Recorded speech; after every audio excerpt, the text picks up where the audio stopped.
Hi, sorry, we were... No, is anyone... Let's go along, any of you guys?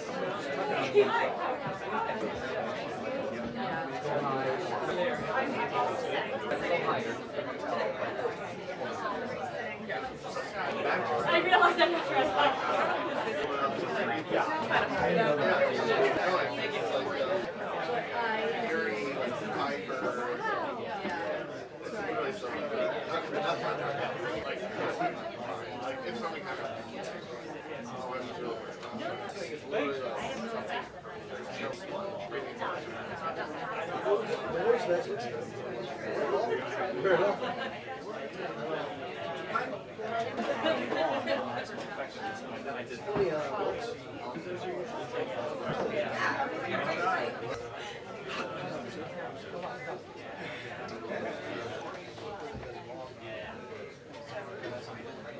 This and the stick. Just in case. Okay. In case that battery died, just to, Like, make eye contact and see if that yeah, happens. right now I can hear you. Okay.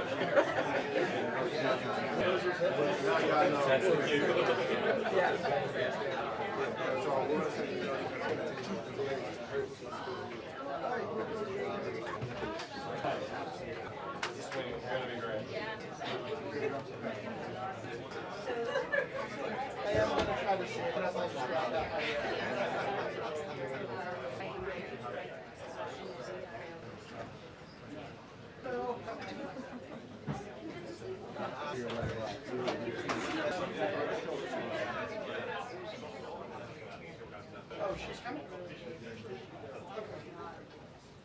Great.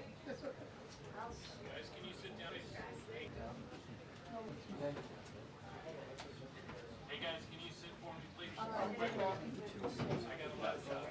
right. Sorry.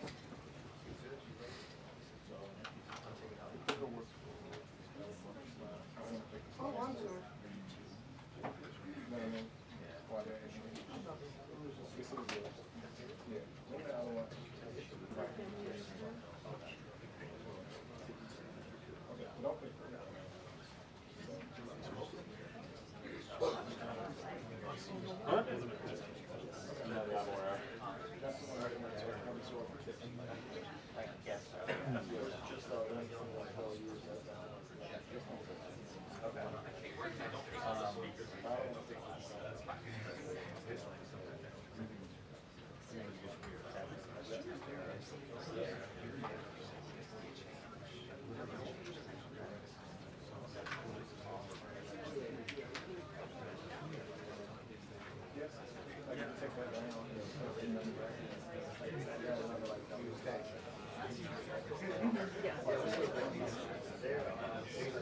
Any moment here is going to start early heads up and might be duck out if she walks in the door. But the confusion over this 5 things email really came from Elon Musk's post about it. He said over the weekend that anyone who failed to respond, that would be taken as a resignation. Of course, that didn't appear in the email itself.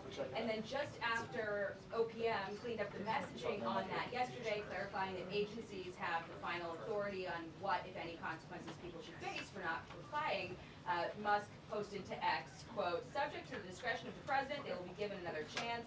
Failure to respond a second time will result in termination."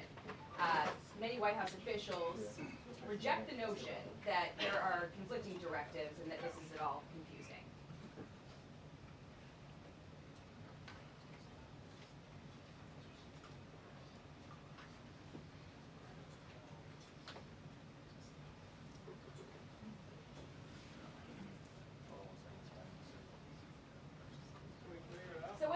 deadline is real or applies to everyone is still unclear. Meantime, the White House is inching closer to striking this deal with Ukraine to give access to rare earth minerals. It does not come with any security guarantees or military aid, but many of those minerals are in areas that are under Russian control. So awaiting detail on how exactly the U.S. would get access there. Today, Putin pushed back on something the president said yesterday, claiming that Russia had no problem with European peacekeeping troops coming to Ukraine. So we do expect some questions today on where the peace talks stand, where the minerals deal stands.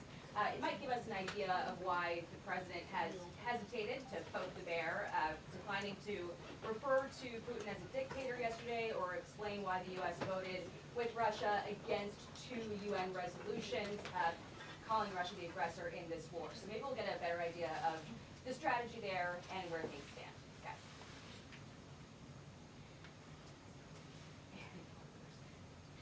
Thank you. Thank you. Sorry. I don't know how you do it, Joe. What? This many people. There are more on TV. I know, but there are more on TV. That's true.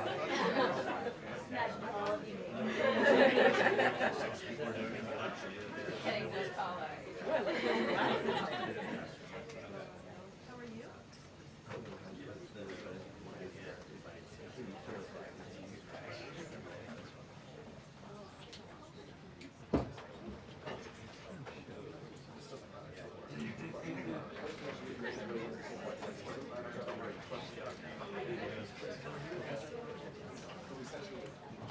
Hello. How are you?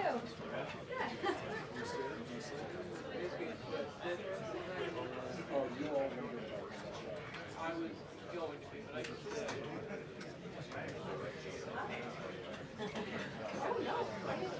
I don't know how you do it either, too, percussion, man. Like, both of you. Like, so impressive.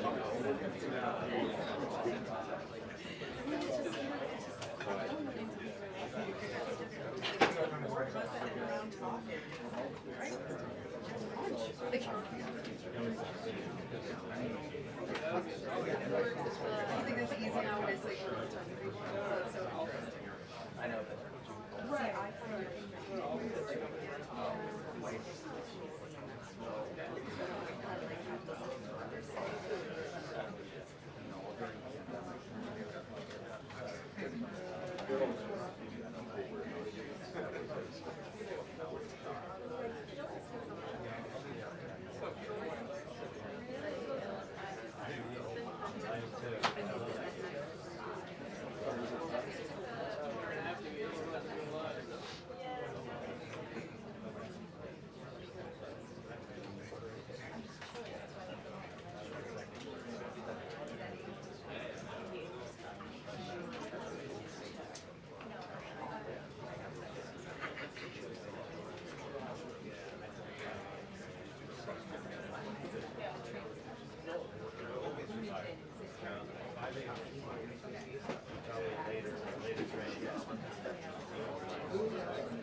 they thought that was for that, so that they could look into there and they could find that money.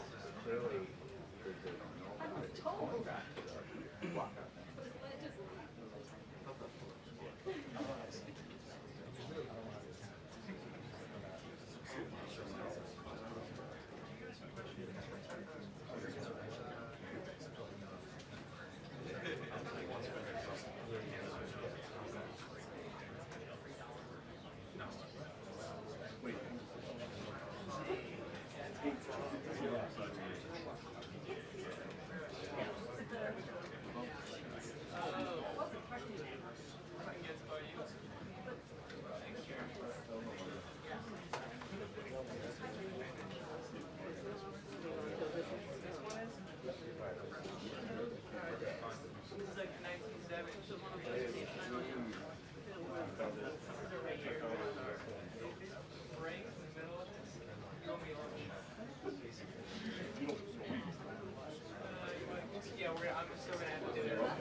Good afternoon, everybody.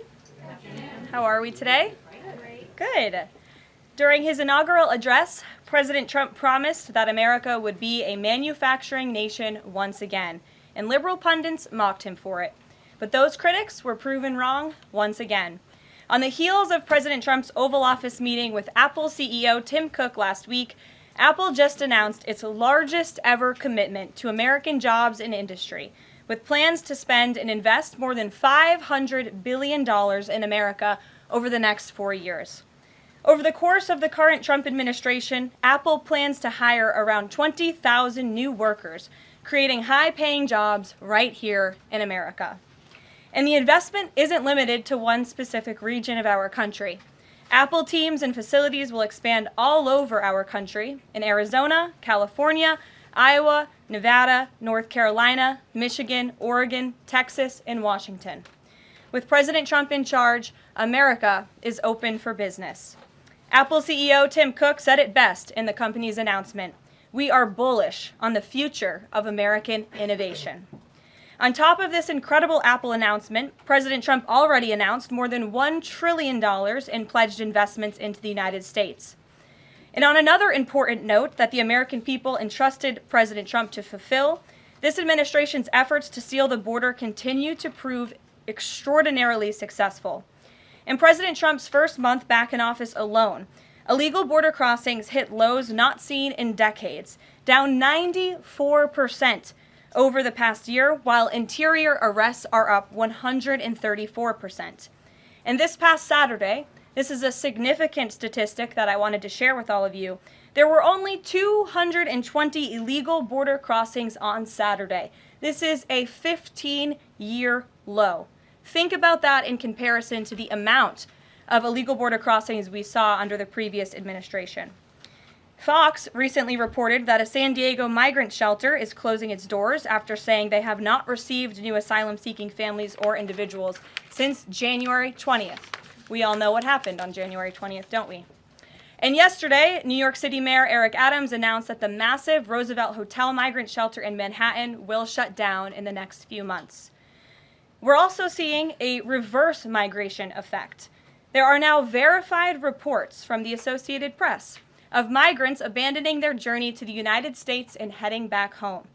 This is the first time the Border Patrol has received these reports since 2020, during President Trump's first term. The returning migrants claimed in interviews that the new heavy security posture adopted by the Trump administration was a significant reason for their decision to return to the countries of their origin. Overall, the American people continue to overwhelmingly give President Trump very positive remarks. Nearly every one of President Trump's policy initiatives are receiving strong majority support, and I have noted that in every briefing since Inauguration Day. 81% of Americans support deporting illegal migrant criminals from our nation's interior. 76% of Americans support the DOJ-led efforts of a full-scale investigation to find and eliminate fraud and waste in government expenditures. Again, this is from a Harvard-Harris poll, a very legitimate pollster. 76% of Americans support closing the border. 69% of Americans support President Trump's common-sense efforts to ban men from women's sports. As you all know, we celebrated that executive order at the White House a couple of weeks ago. 65% of Americans support the president's efforts to eliminate all preferences by race in the hiring and awarding of government contracts, which is another pledge that DOJ is working hard to fulfill. And 61% of Americans, vast majority, support the president's plan for reciprocal tariffs to ensure that other countries are treating us the way we have always been treated. Despite what many Democrats and media members want you to believe, the Trump agenda is not only necessary, but it is overwhelmingly popular. Why? Because it's driven by common sense. And finally, as you all saw yesterday, a federal judge denied the Associated Press's emergency motion for a temporary restraining order against myself, our Deputy Chief of Staff Taylor Budowich, and our Chief of Staff Susie Wiles for our decision to remove the Associated Press from the White House press pool for certain and special events. The judge's ruling, upholding our decision to deny the Associated Press such privileged access, reinforces the truth. And it reiterates what I said from this podium last week when that suit was filed. Asking the President of the United States questions in limited spaces such as the Oval Office and Air Force One is a privilege that unfortunately has only been granted to a few. It is not a legal right for all. The Trump administration has already proven to be the most transparent ever, and this president the most accessible in history. This is evidenced by President Trump's daily press conferences in the Oval Office, where he takes many questions from the journalists who have the honor and privilege of standing before the beautiful Resolute desk.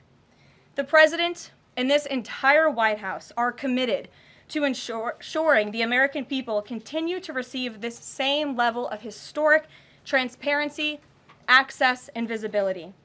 In fact, we want to double down and give even greater access to the American people.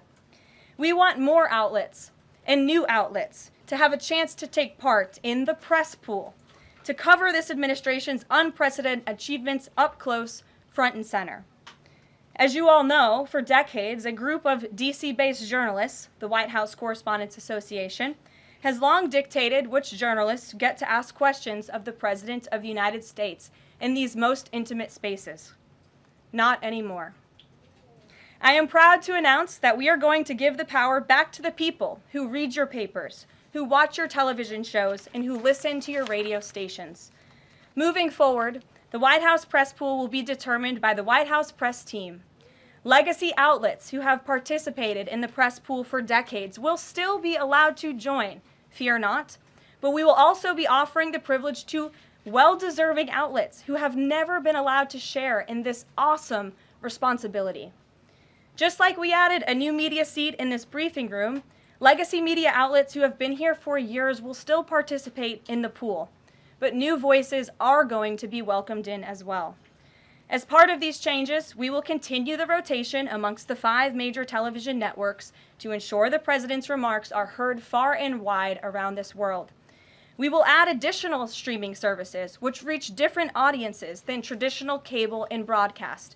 This is the ever-changing landscape of the media in the United States today. We will continue to rotate a print pooler who has the great responsibility of quickly transcribing the President's remarks and disseminating them to the rest of the world. And we will add outlets to the print pool rotation who have long been denied the privilege to partake in this experience, but are committed to covering this White House beat. We will continue to rotate a radio pooler and add other radio hosts who have been denied access, especially local radio hosts who serve as the heartbeat of our country. And we will add additional outlets and reporters who are well suited to cover the news of the day and ask substantive questions of the President of the United States, depending on the news he is making on that given day. This administration is shaking up Washington in more ways than one. That's what we were elected to do. As I have said since the first day behind this podium, it's beyond time that the White House press operation reflects the media habits of the American people in 2025, not 1925. A select group of DC-based journalists should no longer have a monopoly over the privilege of press access at the White House. All journalists, outlets, and voices deserve a seat at this highly coveted table. So by deciding which outlets make up the limited press pool on a day-to-day basis, the White House will be restoring power back to the American people who President Trump was elected to serve. So in that note, in our new media seat today, we have Shelby Talcott, who is a White House reporter for Semaphore. In 2022, Semaphore launched as a global digital news platform with the aim of bringing meaningful innovations to the news industry. Today, they have nearly 1 million newsletter subscribers spanning 11 separate editions. With that, Shelby, I will take your questions. Thanks, Caroline. I've got 2 for you. One on foreign policy. Over the weekend, the President's Special Missions Envoy, Rick Grenell, was talking about Venezuela, and he said that the President isn't someone who wants regime change. Other administration officials have made clear that they don't see Maduro as the rightful leader. What is this administration's policy on a new government in Venezuela? I think the President has made his position on Venezuela quite clear. He stands in opposition to the Maduro regime, and Secretary Rubio has spoken on this extensively as well. And then on Doge, last night Elon Musk said that a failure to respond a second time will result in termination. Will there be additional rounds of the "what did you do this week" email from Doge to federal workers? And what's the guidance on the federal workers who have been instructed by their agencies not to reply? So a couple of things on this. First of all, let's just take a step back and talk about this idea. The President sent out a truth last weekend to Elon Musk saying he loves everything Elon is doing and he wants him to be even more aggressive because Doge thus far has proven incredibly successful in making our government more efficient. And so Elon and Doge came up with this idea. Elon has implemented this at his private companies. It has proven successful. And it's a very simple idea when you think about it. All the Office of Personnel Management is asking, all this administration is asking, President Trump is asking, is for federal workers who live off of the American taxpayers' dime to send 5 bullet points of what they have done in the previous week. That is all we are asking for. And so the Office of Personnel and Management sent out additional guidance last night. Those responses should be directed to agency leadership, and the president defers to his cabinet secretaries, who he's obviously entrusted to pursue the guidance relative to their specific workforce. And for some of the agencies that you've seen who have said, please don't send these emails, it's in their best interest for that specific agency, and the president supports that. And let me be very clear, the president and Elon, his entire cabinet are working as one unified team, and they are implementing these very common sense solutions. You're welcome. Jackie. Thank you. One follow-up on the question. So about the deadline, Alina Habba said that you have until tonight. Elon Musk said a failure to respond a second time would result in termination. So is that a real deadline? Should federal workers be looking to that guidance, or should they be looking to the agency heads? Like, what is the actual deadline? So again, the agency heads will determine the best practices for their employees at their specific agencies. Again, this was an idea that Elon come up with. Doge worked with OPM to actually implement the idea, and the secretaries are responsible for their specific workforce. And this is true of the hirings and the firings that have taken place. And we advise federal workers, unless your agency has dictated you not to respond to this email. In fact, I can announce that we've had more than 1 million workers who have chosen to participate in this very simple task of, again, sending 5 bullet points to your direct supervisor or manager, CCing OPM. I actually participated in myself. It took me about a minute and a half to think of 5 things I did last week. I do 5 things in about 10 minutes, and all federal workers should be working at the same pace that President Trump is working and moving. We have a country to save, and we want this federal government to be responsive to the needs of the American people who re-elected this president to have historic, massive reform, and that's what the intention of this idea is. Can you clarify one thing, though? Because Elon Musk also said that a reason that they wanted this 5 things email was just to see if people are actually alive. Citing that there are some federal workers who might not even be alive. So meantime, NBC is reporting that these responses are going to go into an AI generator to evaluate whether these jobs are necessary. So is it just to see if people are actually working, or is it an effort to maybe cut some of those jobs? I have not seen that NBC News report, and I haven't heard that from Doge or from Elon himself. Again, this is to ensure that federal workers are not ripping off American taxpayers, that they are showing up to the office, and that they are doing their jobs. That's what the American people expect, and it's a very simple task to complete. I did it myself, and I was more than happy to do it because I'm very grateful that I am serving the American people on the American taxpayers' dime. Doge should hire a spokesperson just so that Elon Musk doesn't put out tweets that then confuse federal workers. Are my press briefings not good enough for you, Jackie? John. Caroline, thank you. In the ruling by Judge McFadden yesterday, who dismissed the lawsuit that AP brought against yourself and your team members here, President Trump, in there he said, why not just do away with the entire White House Correspondents Association along with it, because essentially they have no authority, they just usurped it. What is your reaction to that? Well, first of all, John, it's great to see you, and you are one of those individuals who has you're on a streaming platform that hundreds of thousands of people tune into every day, so it's great to see you in the briefing room. I did address that actually in my opening remarks by announcing that the White House press team in this administration will determine who gets to enjoy the very privileged and limited access in spaces such as Air Force One and the Oval Office. There are, as you know, look at this room, hundreds of journalists who show up to this building every single day and are not granted that luxury of flying on Air Force One and asking the President of the United States questions. And so we want to ensure, again, everyone has a seat at that highly coveted table. But alas, the legacy media outlets who have been doing this for quite some time and have invested resources into covering the White House, their spots will remain, just like they have in this briefing room as well. Sure.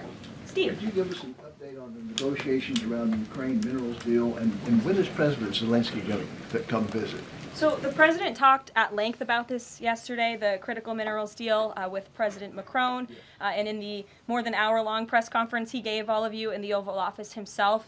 There hasn't been significant updates since the president's remarks last night, but I will just reiterate his position.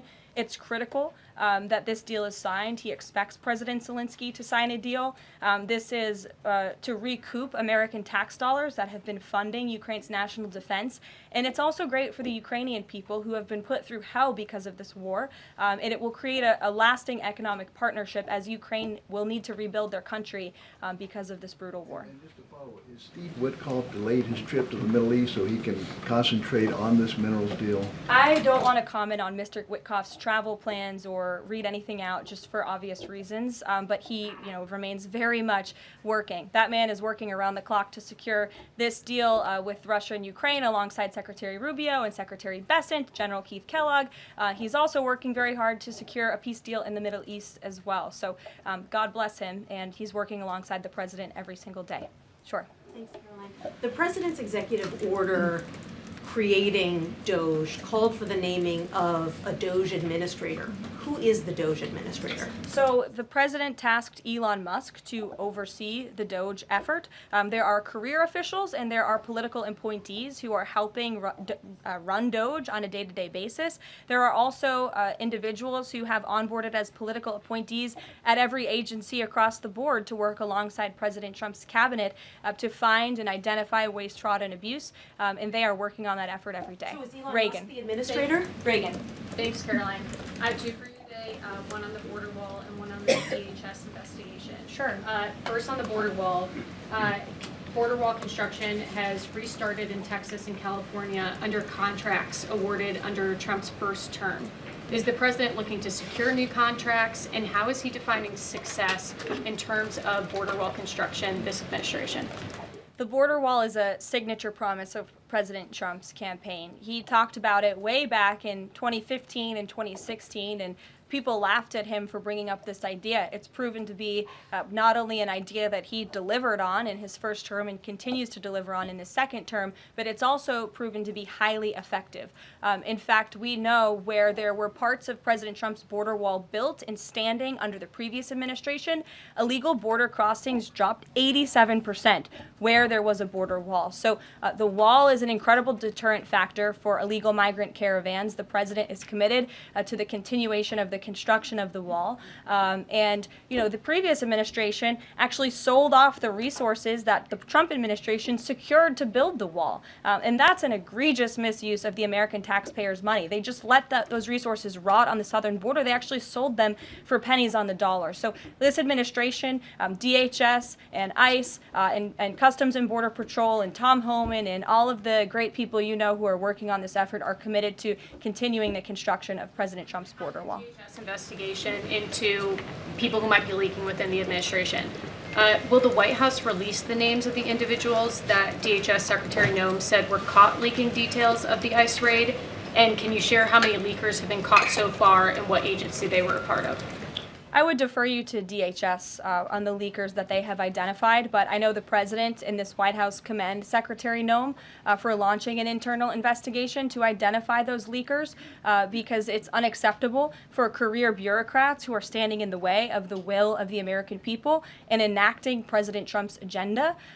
If they don't want to adhere to the will of the 77 million Americans who reelected President Trump, then they should go find another job. And if they continue to leak information, especially information that is critical to protecting Border Patrol agents and ICE agents who are out there doing jobs that not many people are willing to do, putting their lives on the line to protect our national security, then those individuals absolutely should be fired. And this administration is committed to finding them. Sure. Caroline, two questions for you. One related to Guantanamo Bay, the other to the White House Correspondents' Dinner. I wanted to get your response to some Washington Post reporting of the migrants who stayed over at Guantanamo Bay for the last 2 weeks. They told the Post they were rarely let outside. They were shackled and placed in what they described as cages and alleged that they were not treated as human beings. Does the White House have any response to those conditions? At Guantanamo Bay? It's a promise the president campaigned on, that if you invade our nation's borders, if you break our country's laws, and if then you further commit heinous, brutal crimes in the interior of our country, like raping and murdering innocent, law-abiding women and girls, and committing heinous acts of violence, then you are going to be deported from this country, and you may be held at Guantanamo Bay. These are criminals we are talking about. Don't forget that. Sure. So So U.S. consumer confidence fell this month, the most since August of 2021. What is your message for Americans who are concerned about the impact of things such as tariffs on prices? Yeah, sure. Well, thank you for that question. It's obviously an important one. The president campaigned on reigniting the Trump economy and fixing the mess that was created by the previous administration. We know they created an economic and an inflation nightmare for the American people, and I'm not going to stand up here and lie to you like my predecessor did about the state of our economy. We understand there are people that are hurting, and this administration is wholeheartedly committed to ensuring that those individuals see relief in price reductions and tax cuts and in less regulations that are burdensome on their household and their businesses. And the president and this entire administration are focused on that every day. I can go through the very long list of economic actions this president has taken. I know you work for Bloomberg, so I'm sure you're well aware of them, but I can assure the American people that the president is very much focused on bringing down the cost of living crisis in this country that was created by the previous administration. Just have a quick follow-up. Is the president planning on whipping any votes for support for the House budget vote? And if so, to whom is he making calls?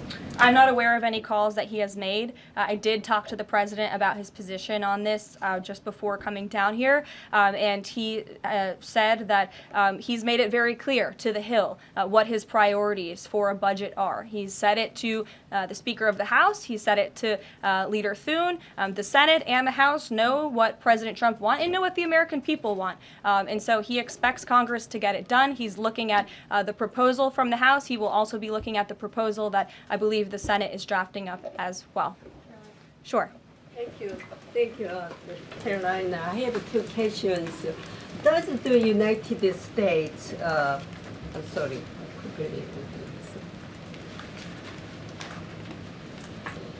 Well, why don't you identify your question and I'll come back to you.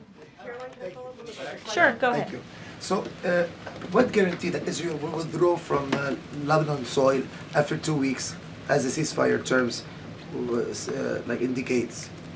I'm not sure about the guarantee that you're referring to. I can tell you that this administration remains very much engaged. We know the deadline for the Phase 1 ceasefire is imminent. So Steve Witkoff, whom I mentioned earlier, and the president's administration and his team and the president himself remain very much engaged. We want to see the ceasefire continue, and the president has made it very clear he wants to see all of the hostages who have been held in captivity in Gaza returned home.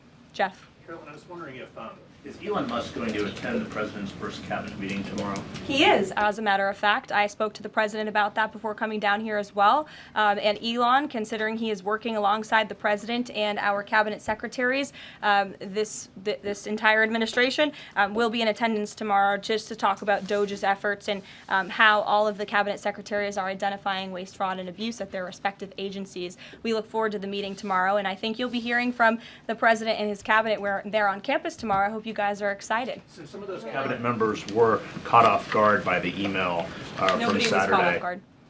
A few departments said they were caught off guard. The FBI was, the DOJ was. Did anonymous sources say that, or did the cabinet secretary say that?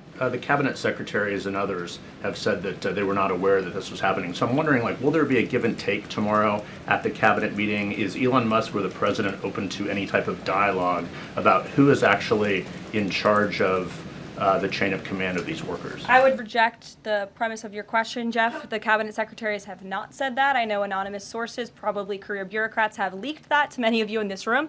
But as I said at the beginning of this press conference, everybody is working as one team, and the president respects the decisions of his cabinet secretaries to tell their staff, not to respond to that email because they did so out of interests of national security, and they don't want to obviously risk confidential information. It's pretty common sense. Dasha. Musk has obviously been doing a lot of work. He's been working every day, and a lot of the time weekends.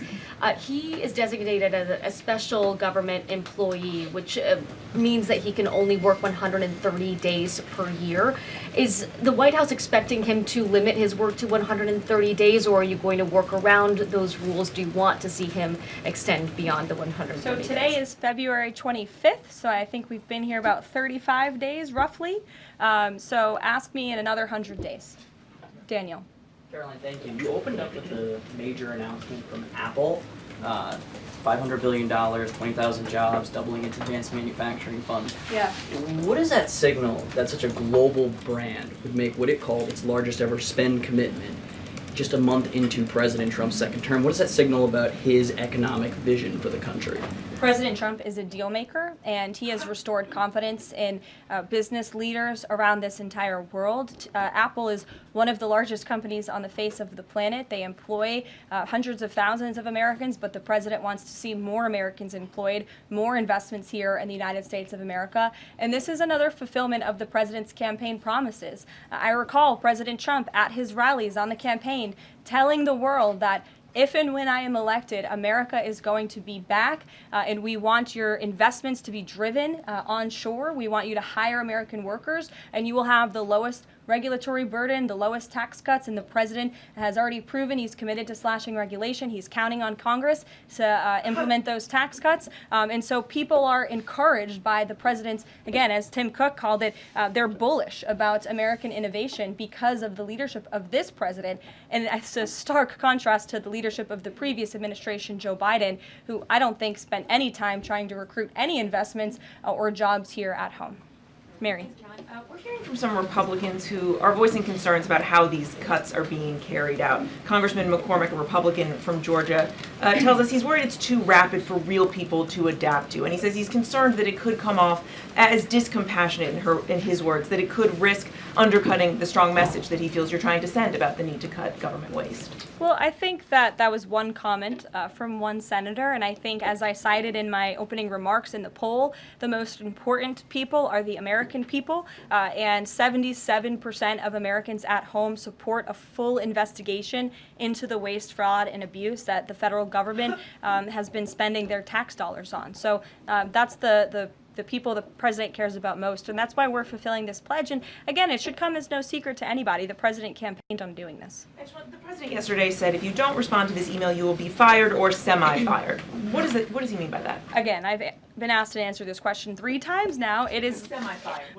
But it's in the memo. The president again has entrusted his cabinet secretaries to oversee their workforce. That's why he nominated them to be cabinet secretaries, and so federal workers can be directed to their agency leadership. Sure. Great, thanks, Caroline. I wanted to ask about a federal judge yesterday was saying that they didn't know who the Doge administrator was and was asking the lawyer for the administration who it was, and the lawyer responded, I don't know the answer to that. Can you tell us who the administrator of Doge is? Again, I've been asked and answered this question. Elon Musk is overseeing Doge. No, Elon Musk is a special government employee, which I've also been asked and have answered that question as well.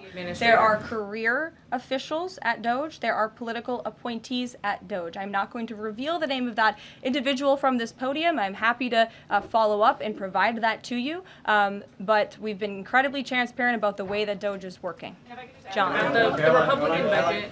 Thanks a lot, Caroline. Since your last briefing, there have been some personnel moves that have been announced by the president, and I wanted to ask you about them. One was the president replacing the chairman of the Joint Chiefs of Staff, General C.Q. Brown Jr. What was the reason for the president naming a replacement for General Brown? And then I'll follow up with another personnel announcement that's been made over the last few days. He thinks he's doing a bad job. And it's time for a shakeup at the Pentagon. They failed 7 audits in a row. The trust in our United States military amongst the war fighters is low. The president is shaking up the Pentagon and the Department of Defense, of course, with Secretary Hegseth leading, and he has the right to do that. It's actually quite common from administration to administration to do such a thing. The president, when he swore him in as the Chief of Staff for the Air Force, called him a great man and a great gentleman. Does he distance himself from the remarks that he made back in August of 2020? I think replacing him speaks for itself. James. There was one other one, if I'm sorry, thank you. On the FBI, the president also announced a new deputy director of the FBI, Dan Bongino. From what has been reported, and maybe this is not accurate reporting, you can tell me, the FBI director, Kash Patel, informed Republican senators that it would be an individual named as the deputy who was a special agent currently at the FBI, and of course Mr. Bongino is not.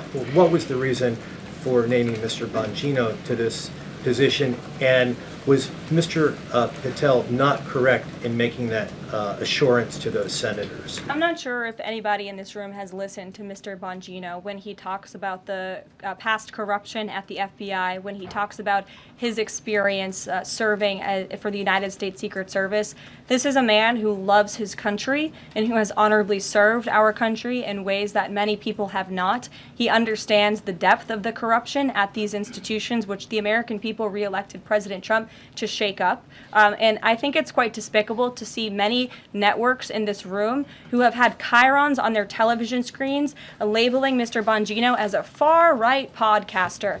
He is not. He is a former law enforcement agent. He is a former Secret Service agent who put his life on the line to protect this country, and that is why the President of the United States has entrusted him for this important role. He's also an outsider to this Washington swamp, and we often see that when outsiders are appointed to such coveted positions, a lot of people in this city get very, very nervous, and they should be, because Dan Bongino and Kash Patel and Attorney General Bondi are focused on rooting out the corruption at these agencies and ending the weaponization of government once and for all. I'd like to end with something. As you all know, you know what, James? I'm feeling generous. Go ahead. I will take it. Thank you, Caroline. Sure. I wanted to ask Don't make about, me regret this. I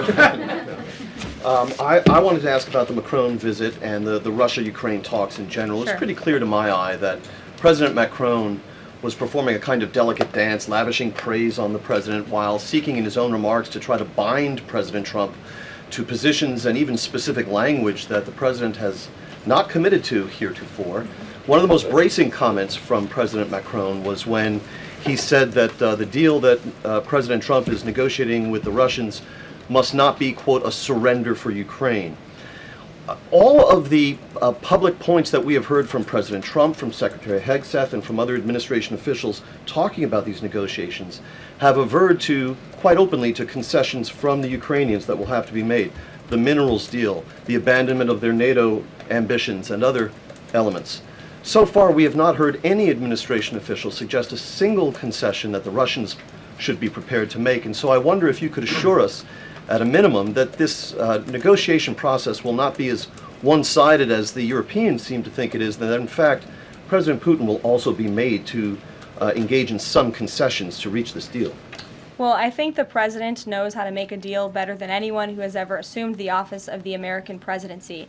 And in order to make a deal, you have to bring both sides to the table. And typically when you make a good deal, both sides leave that table a little bit unhappy. I'm not going to outline the concessions that the president and his team are engaged in discussing. These are obviously ongoing negotiations, and it would be unwise of me to impede them from this podium. But the president has made significant improvements in ending this conflict. He is committed to seeing an end to the war. He wants to see the bloodshed and the killing stopped. He wants to stop seeing young men being killed and slaughtered. This has been going on for far too long. The president inherited this mess because of the incompetence of the previous administration, and he's committed to fixing it. And he's made, some of those concessions clear, but I'm not going to get ahead of him on additional ones. But he is wholeheartedly committed to striking a peace deal in Russia and Ukraine, also in the Middle East. Thank you very much, guys. Good to see you. We'll see you later. Thank you.